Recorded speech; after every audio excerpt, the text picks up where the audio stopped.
During question period, Tom Mulcair started ripping into Justin Trudeau. This is another guy that's really good at tearing Trudeau apart.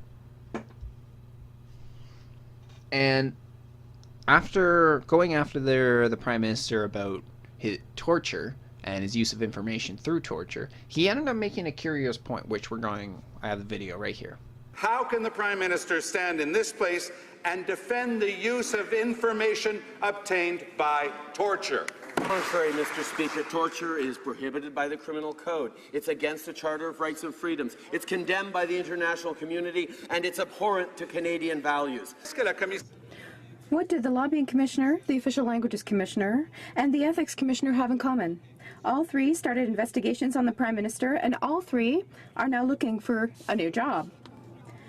The government has spent more than $2 million looking for new commissioners, and all that was put forward was the botched appointment of a partisan Liberal. What's the real reason? Is it possible that they want lapdogs instead of watchdogs? The Ethics Commissioner launched an investigation into the Prime Minister's private billionaire island vacation, coming up on a year since the Lobbying Commissioner began looking into Liberal fundraisers hosted by the head of pharmaceutical giant Apotex. And by the way, we just learned that Apotex is suing the Lobbying Commissioner to stop that investigation. It's hard to keep track of all these scandals, Mr. Speaker. My question to the Prime Minister is, what the heck happened? What happened to his promise of respect for Parliament and empowering the independent officers? They say power corrupts, but boy, this was awful fast, Mr. Speaker. He ends up talking about how 3 commissioners ended up getting fired underneath Justin Trudeau after being investigated. So, as we look through these articles, it says they talk about being under investigation from, first one was from the Ethics Commissioner.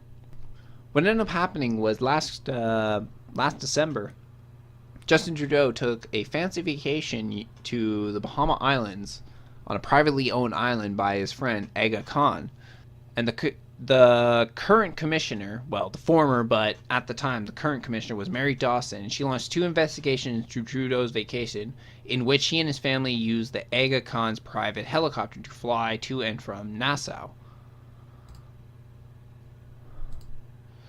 Under the Conflict of Interest Act, the Prime Minister, Cabinet Ministers, and Parliamentarian Secretaries are prohibited from accepting free travel or charter or private aircraft without getting advance approval from the Ethics Commission.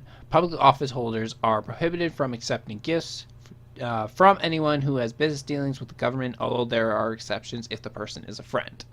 And that's something Justin Trudeau claims, that this guy has been a childhood friend.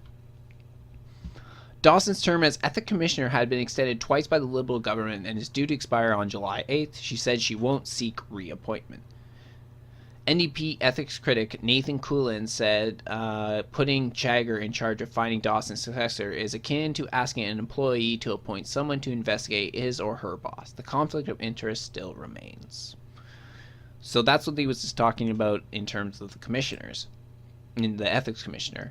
And then we move on to the Language Commissioner.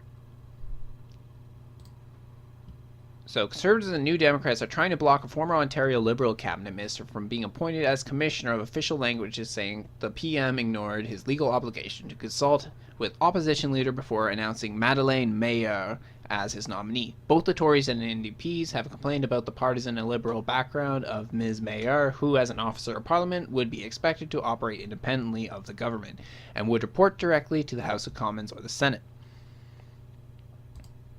Tom Mulcair, the NDP leader, questioned why Mr. Trudeau, who has been trying to purge the Senate of partisans, would nominate someone who has been a prominent Liberal politician to an office that requires independence. Then the NDP leader recalled that Mr. Trudeau was the subject of an investigation this year by the Office of Language Commission after he insisted on speaking only French during a stop in Sherbrooke, Quebec, even when he was asked the question in English, which we have a video right here.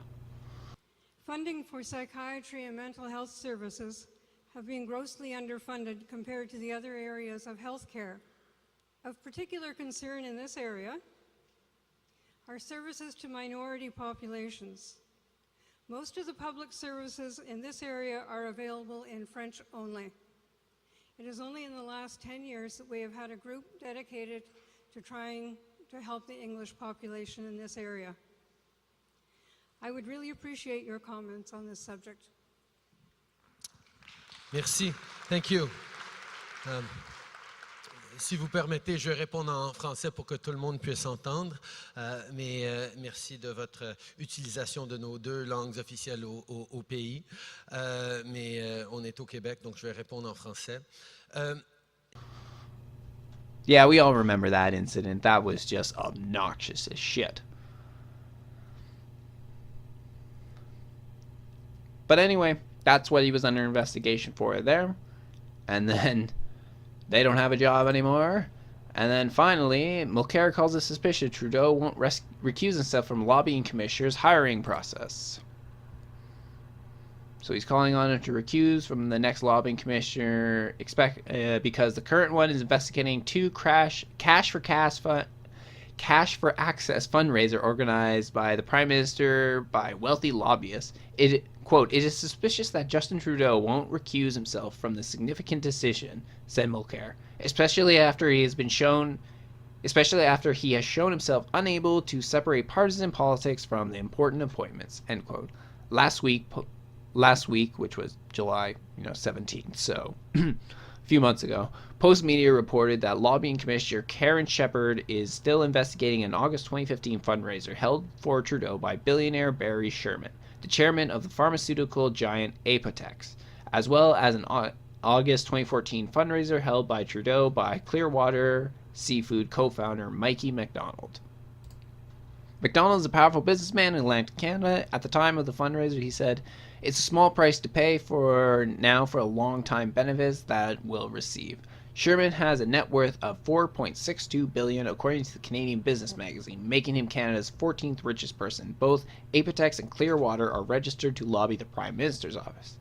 In May, Trudeau recused himself from involvement in the hiring of the next ethics commissioner, citing her ongoing investigation into his trip of the private island of the billionaire Aga Khan. The Prime Minister's office has said Trudeau needn't recuse himself from the matters of the lobbying commissioner. However, because Trudeau himself is not the subject of Shepherd's two investigations, Trudeau has also resisted attempts to change how federal watchdogs are selected, which is another concern for Mulcair.